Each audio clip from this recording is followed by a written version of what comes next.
السلام عليكم ورحمة الله وبركاته. إن الحمد لله نحمده ونستعينه ونستغفره ونعوذ بالله من شرور أنفسنا ومن سيئات أعمالنا. من يهده الله فلا مضل له ومن يضلل فلا هادي له، وأشهد أن لا إله إلا الله وحده لا شريك له، وأشهد أن محمدا عبده ورسوله. يا أيها الذين آمنوا اتقوا الله حق تقاته ولا تموتن إلا وأنتم مسلمون. يا أيها الناس اتقوا ربكم الذي خلقكم من نفس واحدة وخلق منها زوجها وبث منهما رجالا كثيرا ونساء، واتقوا الله الذي تساءلون به والأرحام إن الله كان عليكم رقيبا. يا أيها الذين آمنوا اتقوا الله وقولوا قولا سديدا يصلح لكم أعمالكم ويغفر لكم ذنوبكم، ومن يطع الله ورسوله فقد فاز فوزا عظيما. أما بعد، فإن خير الكلام كلام الله تبارك وتعالى، وخير الهدي هدي محمد صلى الله عليه وعلى آله وسلم، وشر الأمور محدثاتها، فإن كل محدثة بدعة، وكل بدعة ضلالة، وكل ضلالة في النار. معاشر المسلمين والمسلمات رحمكم الله. Alhamdulillah, pada malam hari ini kita masih diberi kemudahan untuk dapat berkumpul di tempat yang mubarak,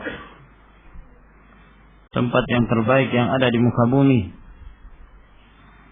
tempat di mana kaum muslimin mereka berkumpul, berta'aruf, dan di dalamnya mereka menegakkan kewajiban mereka berupa salat 5 waktu. Demikian pula mereka mengisi waktu-waktu mereka dengan talabul ilm, memahami ayat-ayat Allah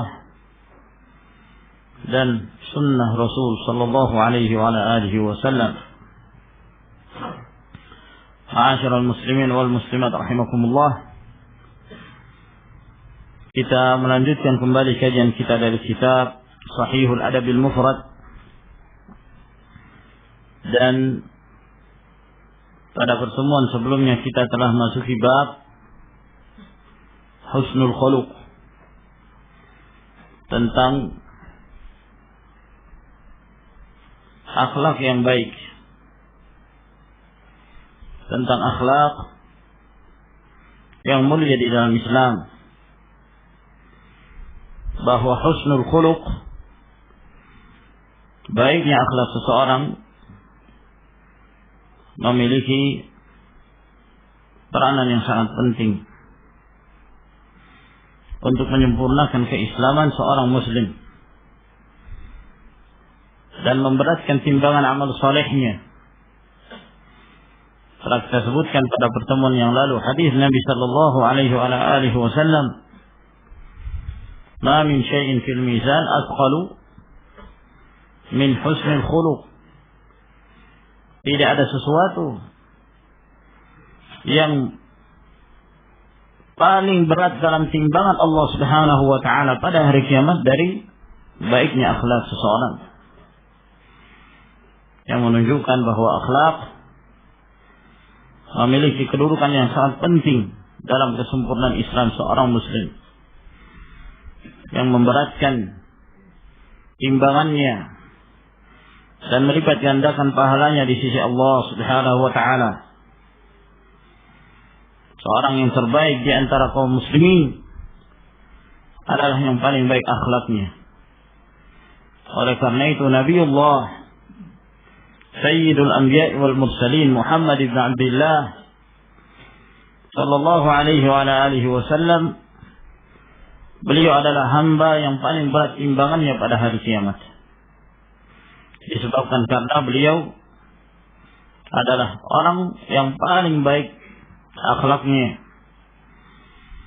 Sebagaimana yang telah kita jelaskan sebelumnya bahwa Allah tabaraka wa ta'ala telah mempersaksikan kebaikan akhlak yang dimiliki Rasulullah alaihi salatu wassalam. Wa innaka la'ala khuluqin azim. Sesungguhnya engkau wahai Muhammad benar-benar berada di atas akhlak yang sangat mulia, sangat agung. Dan Nabi sallallahu alaihi wasallam menjadi mi'yar, menjadi tolak ukur baiknya akhlak seseorang. Dan Allah Subhanahu wa taala tidak menyebutkan seseorang yang patut dijadikan sebagai panutan dalam kehidupan kaum muslimin kecuali Rasulullah sallallahu alaihi wasallam. Laqad kana lakum fi Rasulillahi uswatun hasanah liman kana yarjullah wal yawmal akhir wa dzakara Allah katsira. Sungguh bagi kalian pada diri Rasulullah sallallahu alaihi wasallam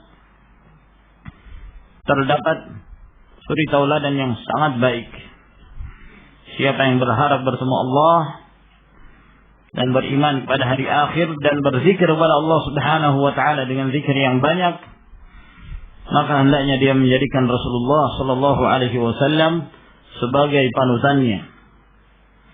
Sebab di dalam Islam tidak diperbolehkan seorang menjadikan seseorang di antara umat ini sebagai figur mutlak yang dia menjadikan orang tersebut al-wala wal bara'u alaih, menjadikan tolak ukur wala dan bara' kecuali Rasulullah alaihi salatu wassalam.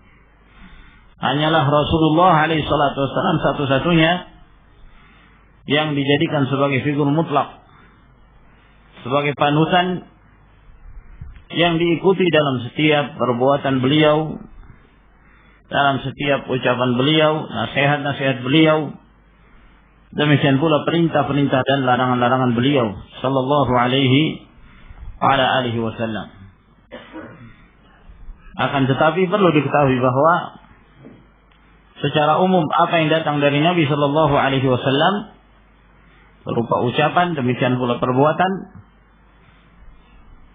dianjurkan bagi umat ini untuk mengikutinya, menirunya, kecuali apabila telah datang riwayat-riwayat dan nas yang menunjukkan bahwa apa yang dikerjakan oleh Nabi sallallahu alaihi wasallam itu termasuk di antara kekhususan beliau, min khasaisir Rasul alaihi salatu wassalam.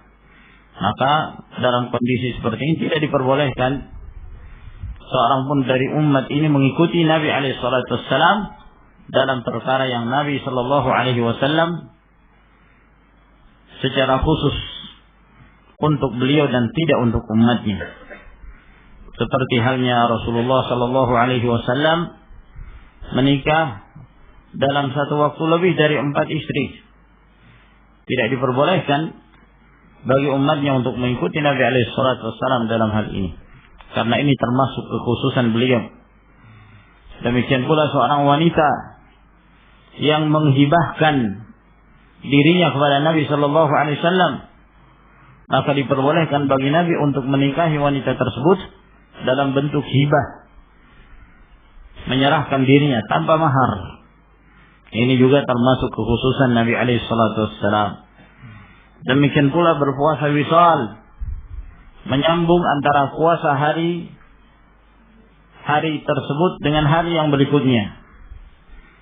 Ini juga termasuk kekhususan Nabi sallallahu alaihi wasallam. Dan masih banyak lagi perbuatan-perbuatan yang itu merupakan kekhususan beliau alaihi salatu wassalam yang tidak diperbolehkan untuk ditiru oleh umatnya. Namun secara umum selain dari itu, maka beliau merupakan uswatun hasanah. Kita lanjutkan kembali ke hadis yang berikutnya. Hadis ke-205. Betul. Belum dibaca. Baik. Kita melanjutkan ke hadis yang ke-205 masih dalam bab yang sama yang menjelaskan tentang husnul khuluq, kebaikan akhlak. An Abdullah bin Amr qala, dari Abdullah bin Amr qala, beliau berkata, di situ jangan dibaca Umar, Abdullah bin Amr, bukan Abdullah bin Umar. Dari mana kita membedakannya? Dari waw. Oleh karena itu dalam penulisan bahasa Arab, untuk membedakan antara Umar dengan Amr, maka dibedakan dengan penyebutan waw, karena nggak ada harokat. Penyebutan waw. Apabila disebut waw, maka dibaca Amr. Dan apabila tidak disebutkan al-waw, maka dibaca Umar. Oleh karena ini waw ini disebut dengan wawul fariqah, waw pembeda yang membedakan antara Amr dan Umar. Dari Abdullah bin Amr radhiyallahu taala anhuma qala, beliau berkata, lam yakun Rasulullah sallallahu alaihi wa ala alihi wasallam fahishan wala mutafahisha. Rasulullah sallallahu alaihi wa ala alihi wasallam itu bukanlah seorang yang fahish dan bukan pula seorang yang mutafahish. Kedua sifat ini Nabi sallallahu alaihi wasallam berlepas diri dari keduanya, karena ini merupakan akhlak yang buruk. Fahish dan tidak pula mutafahish. Fahish berasal dari kata fuhsh, dan yang dimaksud dengan fuhsh kullu ma yashtaddu qubhuhu min adh-dhunubi wal ma'asi. Yang dimaksud al-fuhsh, perbuatan fahish di dalam bahasa Arab, segala sesuatu yang buruknya itu berlebihan, yang sangat buruk dari perbuatan dosa dan perbuatan kemaksiatan. Dosa-dosa secara umum bertingkat-tingkat.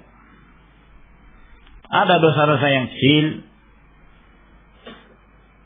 yang tidak disifati fahish, ada pula dosa yang sangat buruk, yang apabila seorang melakukannya maka rusak harga dirinya, dia menjadi rendah, pelakunya menjadi hina. Maka inilah yang dimaksud dengan perbuatan fahish, segala sesuatu dari perbuatan sangat buruk, dari perbuatan dosa dan kemaksiatan. Dan perbuatan fahish ini itu mencakup ucapan, demikian pula perbuatan. Ucapan, misalnya seorang terbiasa menjadi tukang laknat. Seseorang suka mencela, mulutnya itu kotor, ya, suka mendoakan kejelekan kepada orang lain. Apabila dia berbicara dan tidak menjelekan pada orang lain, dia mengucapkan kata-kata yang jorok, yang sangat kotor, yang seorang yang berakal tidak sepantasnya mengucapkan kalimat-kalimat tersebut. Ketika ada seorang datang kepada Nabi sallallahu alaihi wasallam, sebutkan dalam riwayat Al-Imam Al-Bukhari. Sebelum orang itu masuk, Nabi sallallahu alaihi wasallam mengatakan, "Bisa akhul ashirah." Orang itu orang yang buruk. Pergaulannya dengan kerabatnya buruk. Orang ini. Tapi begitu orang ini masuk, maka Nabi sallallahu alaihi wasallam bertutur kata dengan tutur kata yang baik, yang lembut kepada orang ini.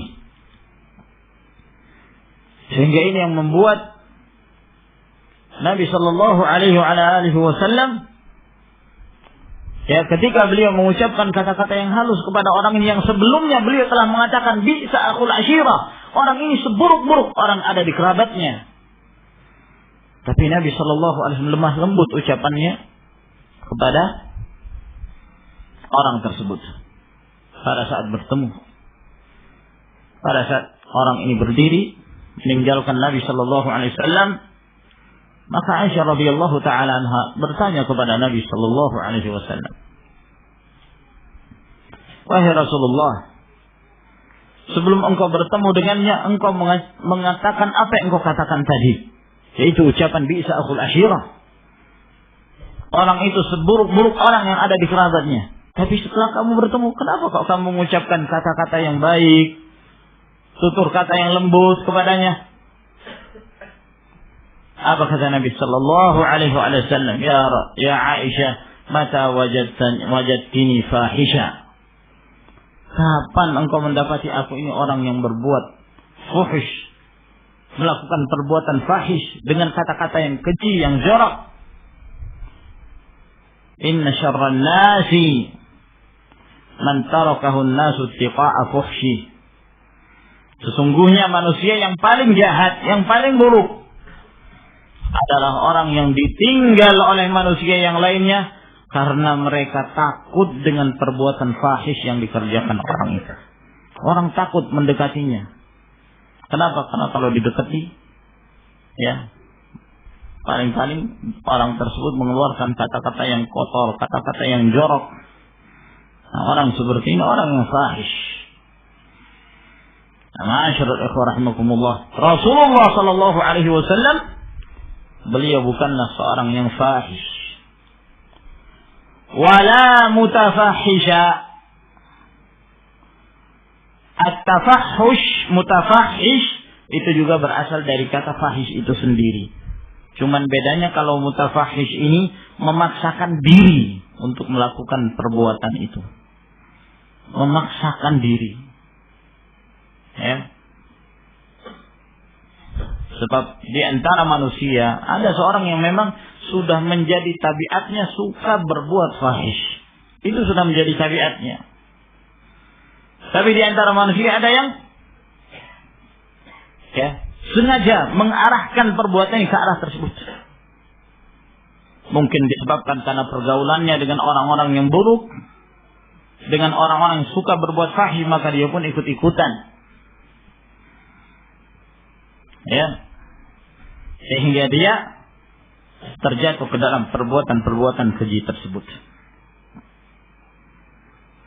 Atau yang hubungannya dengan perbuatan. Tadi kita jelaskan ucapan, demikian pula perbuatan, seperti seorang yang berzina. Perzinaan itu termasuk di antara bentuk perbuatan keji yang menjatuhkan harga diri seseorang, yang merusak kehormatan seseorang. Oleh karena itu Allah subhanahu wa ta'ala menamakan zina itu fahisha. Wala taqrabuz zina innahu kana fahishatan. Jangan kalian mendekati perbuatan zina, karena perbuatan zina itu adalah perbuatan fahisha, perbuatan yang sangat keji, dan diharamkan oleh Allah subhanahu wa ta'ala secara mutlak. Semua jenis perbuatan fahish, yang zahir dan yang batin. Qul innama harrama rabbiyal fawahisha ma zahara minha wa ma batan. Katakan, Sesungguhnya Rabbku telah mengharamkan kepadaku segala jenis perbuatan fahish yang nampak dan yang tersembunyi. Yang nampak dan yang tersembunyi.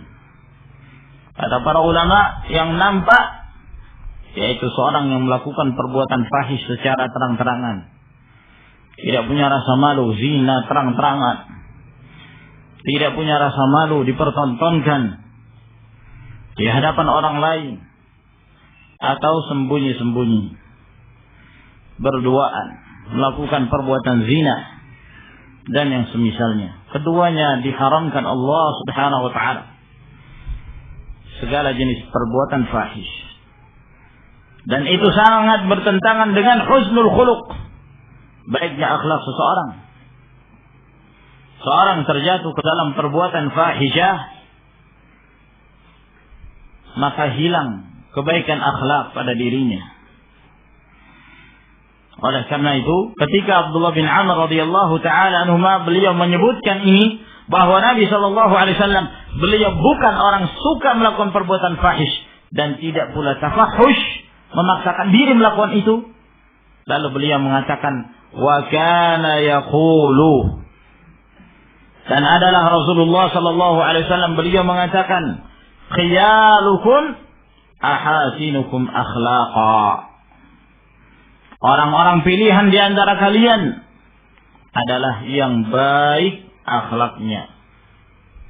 Orang-orang pilihan di antara kalian adalah orang-orang yang memiliki akhlak yang baik.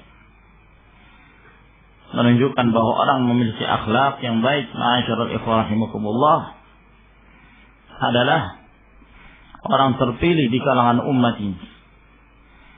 Maka tidak sepantasnya bagi seorang muslim meremehkan hal ini, ya, merendahkan kedudukan baiknya akhlak seseorang,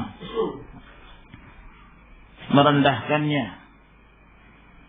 sehingga dia memilih yang penting muslim katanya, meskipun akhlaknya jelek. Yang penting ahlus sunnah, meskipun akhlaknya jelek. Yang penting bertauhid meskipun akhlaknya jelek. Ya, memang betul tauhid memiliki peranan yang sangat penting, membebaskan seseorang dari neraka. Akan tetapi ma'asyarul ikhwah rahimakumullah, kebaikan akhlak merupakan penyempurna, pemberat timbangan, menyebabkan kedudukan seorang mulia di sisi Allah Subhanahu wa taala dan mulia di hadapan manusia. Tidaklah seorang itu memiliki akhlak yang baik dalam bermuamalah di antara sama manusia, melainkan manusia itu akan mencintainya, manusia itu akan senang kepadanya. Sehingga orang yang seperti ini adalah orang diterima di hadapan masyarakatnya dan diterima di sisi Allah Subhanahu wa taala. Semoga Allah Jalla wa Ala senantiasa membimbing kita untuk memiliki akhlak yang baik. An Amr bin Shu'aib an abihi an jaddihi. Dari Amr bin Shu'aib, dari ayahnya, yaitu Shu'aib bin Muhammad bin Abdullah bin Amr bin al-As. An jaddihi, dari kakeknya, yaitu Abdullah bin Amr bin al-As. Dari Amr bin Shu'aib, dari ayahnya, maksudnya ayahnya Amr, yaitu Shu'aib.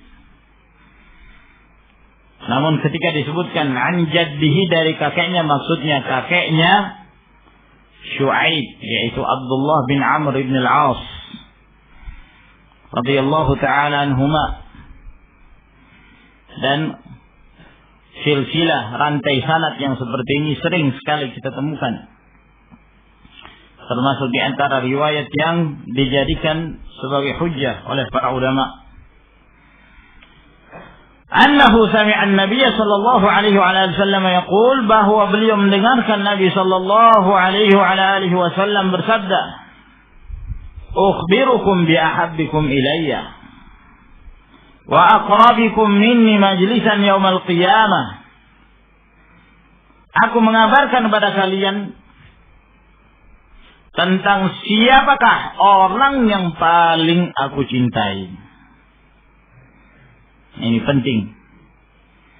Siapa yang ingin dicintai oleh Nabi Sallallahu Alaihi Wasallam dan yang paling dekat kedudukannya, majelisnya dariku nanti pada hari kiamat. Paling dekat dengan Rasulullah Sallallahu Alaihi Wasallam. Nah, Rasulullah akan mengabarkan kepada para sahabat. Siapakah mereka itu? Orang yang sangat dicintai oleh Nabi Sallallahu Alaihi Wasallam. Orang yang paling dekat kedudukannya dari Nabi Sallallahu Alaihi Wasallam pada hari kiamat. Ya. Seorang duduk berdampingan dengan Pak Wali Kota saja sudah bangga. Nah, tadi waktu hari Jumat ketika saya sholat ternyata di samping kanan saya Pak Wali Kota. Waduh, luar biasa senengnya. Itu ceritakan kemana-mana. Ceritakan ke istrinya, ceritakan ke anaknya, ke tetangganya. Ya, dia terasa terangkat dengan keadaan seperti itu. Nah, kemarin saya sempat sholat bareng Pak SBY misalnya. Waduh, luar biasa. Senengnya dia ketika dia berdampingan dengan orang yang orang ini dikenal sebagai tokoh masyarakat. Dia sudah bangga. Nah, kita sebagai seorang muslim seharusnya kita jauh lebih bangga dan berusaha untuk meraih kedudukan itu, yaitu pada saat kita akan didekatkan majelis dan kedudukan kita dari Nabi Sallallahu Alaihi Wasallam. Ya, seorang muslim ketika mendengarkan hal-hal yang menggembirakan ini timbul semangatnya. Apa sih itu? Apa sih yang menyebabkan seorang itu sangat dicintai oleh Nabi Sallallahu Alaihi Wasallam? Apa sih yang menyebabkan seorang itu kedudukannya dekat dari Nabi Sallallahu Alaihi Wasallam pada hari kiamat? Ini adalah merupakan kebanggaan. Ya, bagi seorang muslim. Dan dalam hal yang seperti inilah kaum muslimin sepantasnya mereka itu berlomba-lomba untuk meraihnya. Ya. Ketika Anas bin Malik radhiyallahu taala anhu, beliau meriwayatkan hadis tentang seseorang yang datang kepada Nabi alaihi salatu wassalam. Lalu dia bertanya, "Ya Rasulullah, mata sa'ah?" Wahai Rasulullah, kapan sih terjadinya hari kiamat? Kata Nabi Sallallahu Alaihi Wasallam, wa ma'adata laha. Apa yang telah kamu persiapkan untuk menghadapi hari kiamat itu? Maka orang ini mengatakan, ya Rasulullah, saya tidak mempersiapkan dengan sesuatu. Saya tidak terlalu banyak dalam mengerjakan sholat. Saya tidak terlalu banyak dalam mengerjakan puasa. Akan tetapi saya cinta kepada Allah dan Rasulnya alaihi salatu wassalam. Kata Nabi Sallallahu Alaihi Wasallam, anta ma'a man ahbabta yawmal qiyamah. Engkau akan dikumpulkan bersama dengan orang kamu cintai pada hari kiamat.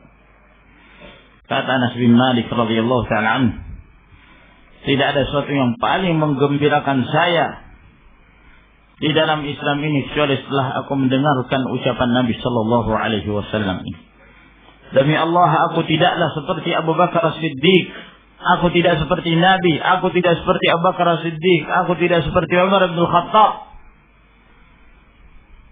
Akan tetapi, aku berharap semoga aku dikumpulkan bersama dengan mereka disebabkan karena aku cinta kepada mereka.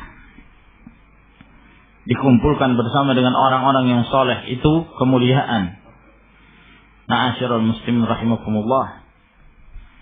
Tashabbahu bil kiram fa inna tashabbuha fatashabbahu bil kiram illam takunu mithlahum inna tashabbuha bil kiram falahu. Hendaknya kalian meniru orang-orang yang mulia meskipun kalian tidak mampu seperti mereka. Sesungguhnya meniru orang-orang yang mulia itu adalah merupakan kemenangan, kemuliaan, kebanggaan. Maka Nabi SAW mengatakan ini kepada para sahabat. Ketika Rasulullah SAW menyampaikan ini, aku kabarkan kepada kalian orang yang paling aku cintai dan paling dekat kedudukannya denganku pada hari kiamat. Fasakatal qaumu. Maka kaum yang hadir di sekitar Nabi sallallahu alaihi wasallam itu pun diam.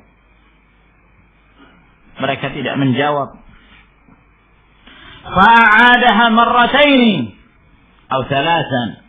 Maka Nabi sallallahu alaihi wasallam mengulangi lagi pertanyaan ini sampai 2 kali atau sampai 3 kali. Maukah aku kabarkan kepada kalian orang yang paling aku cintai dan yang paling dekat kedudukannya denganku pada hari kiamat? Qala al-qaumu na'am ya Rasulullah. Maka kaum yang hadir di sekitar Nabi mengatakan, iya, kami ingin mengetahui itu wahai Rasulullah sallallahu alaihi wasallam. Nabi sampai mengulangi 2 kali sampai 3 kali pertanyaan itu. Di sini menunjukkan bahwa diperbolehkan, termasuk di antara sunnah Nabi sallallahu alaihi wasallam, mengulangi ucapan sampai 2 kali sampai 3 kali untuk mudah difahami. Sebab bahasa Rasulullah SAW adalah bahasa yang mudah.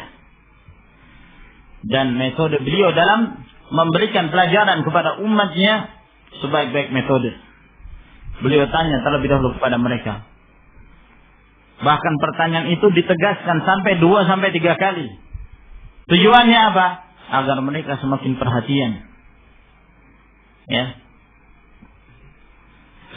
Beda kalau misalnya seorang hanya sekedar menjelaskan. Ya. Maka yang aktif hanya dari satu sisi.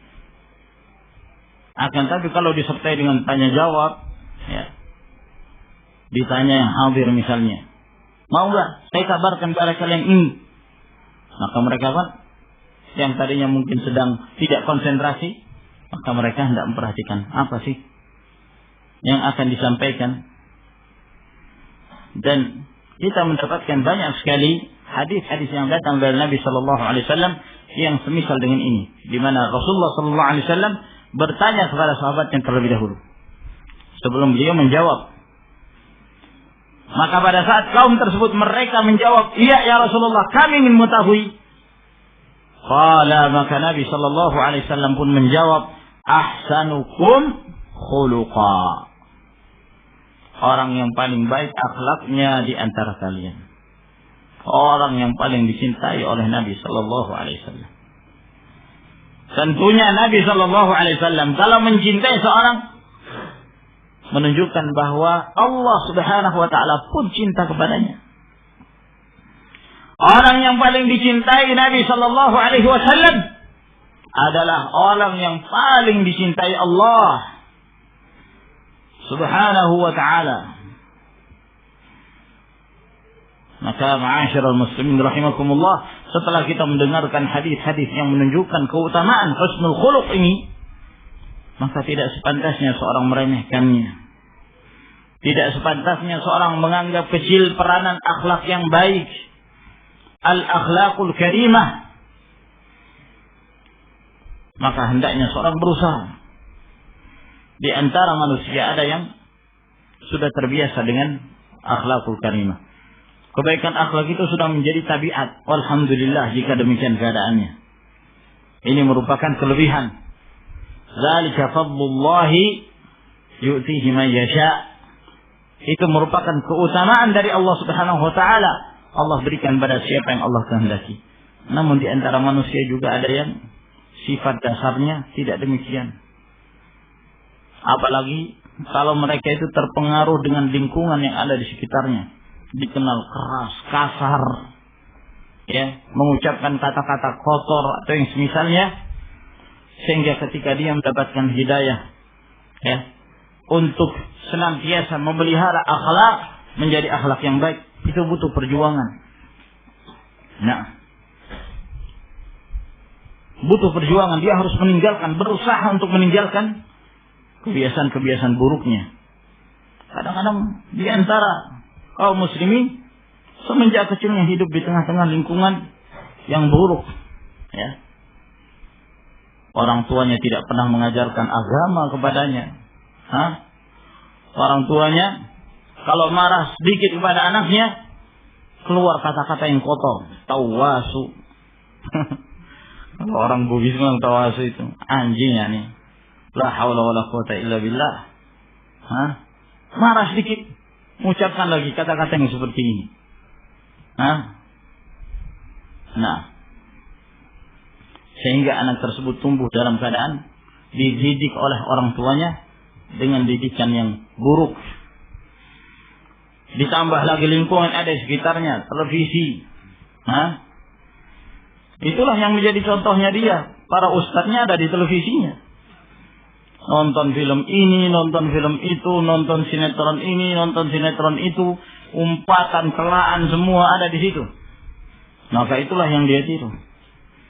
Ya, ada sesuatu yang menarik yang dia lihat dari televisi dipraktekkan kepada yang lain. Nah, mengucapkan kata-kata yang buruk pada orang lain.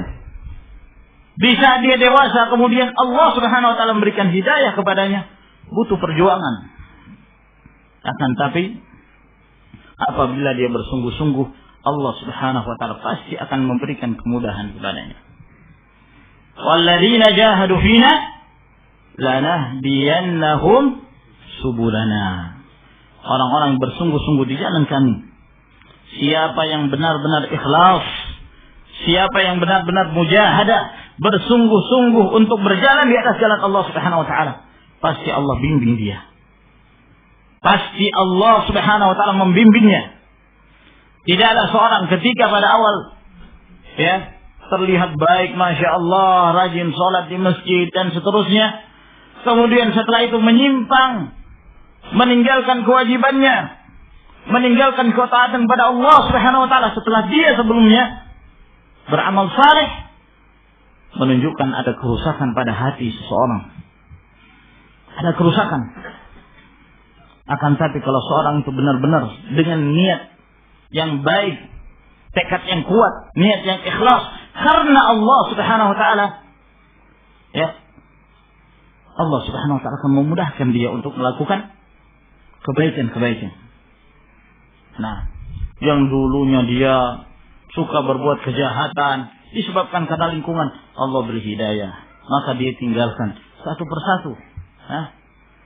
Dan itu tidak ada yang sulit, ma'asyarul ikhwah rahimakumullah.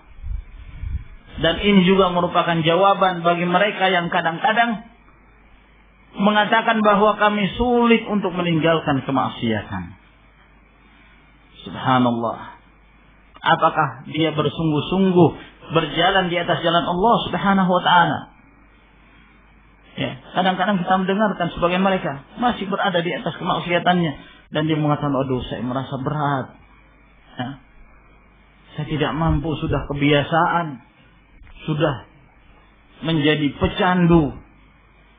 Berarti dia tidak bersungguh-sungguh berjalan di atas jalan Allah Subhanahu wa taala. Sudah demikian banyak bukti. Orang yang dulunya pecandu, alhamdulillah Allah beri hidayah. Orang yang dulunya pecandu rokok, alhamdulillah Allah Subhanahu wa taala beri hidayah. Hanya saja tidak ada kesungguhan, tidak ada mujahadah. Benar-benar berjalan di atas jalan Allah Subhanahu wa taala, tidak ada kesungguhan. Itu yang menyebabkan dia terus merasa asyik dengan kenikmatan kemaksiatannya. Nah, waduh, saya merasa berat kalau meninggalkan musik. Musik itu sudah menyatu dengan saya. Musik itu sudah menjadi roh saya. Kalau saya tidak dengar musik, maka saya seperti orang yang mati. La haula wala quwata illa billah. Kamu akan hidup dengan Al-Quranul Karim. Kamu akan merasakan tentram dengan mendengarkan Al-Quranul Karim. Hanya permasalahannya kamu tidak memiliki mujahadah. Kamu tidak bersungguh-sungguh di jalan Allah Subhanahu wa taala. Nah, yang lainnya lagi masih berkeluh dengan perbuatan kemaksiatannya. Ya. Di antara mereka masih ada yang asyik dengan ribanya. Waduh, saya nggak bisa meninggalkan pekerjaan saya ini. Ya, Hanya ini yang saya mampu. Kalau saya tinggalkan, gimana nanti keluarga saya? Gimana saya berikan nafkah kepada mereka? Kan beri nafkah wajib. Iya, betul. Menafkahi keluarga itu wajib. Tapi yang halal. Jangan dari harta yang riba. Nah, jadi di hadapannya itu sudah ditakut-takuti oleh syaitan, kemiskinan dan kefakiran.